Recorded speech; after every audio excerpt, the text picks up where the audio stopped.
Hi all, welcome to Manjula ladies வேர்ல்டுங்க.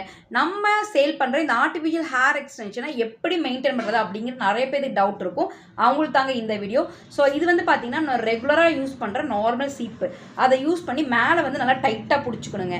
இது வந்து clip change பண்ணுற மாடல். டைட்டாக பிடிச்சிட்டு லைட்டாக ஜென்டிலாக கோம் பண்ணிங்க அப்படின்னாலே இதில் இருக்கிற சிக் எல்லாமே ரெடி ஆயிருங்க. ஸோ கீழே எக்ஸஸாக ஹேர் இருந்தது அப்படின்னா அதை நீங்கள் கண்டிப்பாக இழுக்கக்கூடாது. இழுத்தீங்கன்னா வந்துடும். அதை வந்து சிசர்ஸ் யூஸ் பண்ணி தான் நீங்கள் கட் பண்ணிக்கலாம். இது வந்து பார்த்தீங்க அப்படின்னா கிளிப் வந்து சேஞ்ச் பண்ணுற மாடல். நெக்ஸ்ட் வந்து பெர்மனன்ட் கிளிப் மாடலும் பார்த்தீங்கன்னா சேம் மெத்தட் தான். மேலே கிளிப்பை டைட்டாக பிடிச்சிட்டு நீங்கள் கோமணி ஜென்டலாக கோம் பண்ணீங்க அப்படின்னாலே இது வந்து பார்த்தீங்கன்னா லுக் வந்து செம்ம சூப்பராக இருக்குங்க. ஸோ சேம் மெத்தட் தான் நம்மளோட வெல்க்ரோ மாடல். இது வந்து பார்த்தீங்க அப்படின்னா வெல்க்ரோ மாடல். இதுவும் மேலே டைட்டாக பிடிச்சிட்டு நீங்கள் ஜென்டலாக சீவிக்கலாம். கீழே சிக்கிருக்கிற மாதிரி இருந்ததுன்னா இந்த இடத்துல நீங்கள் டைட்டாக பிடிச்சிட்டு நீங்கள் சீவிக்கலாங்க. ஸோ இது எல்லாமே பார்த்தீங்க அப்படின்னா உங்களுக்கு washable, at the same time maintenance free. Thanks.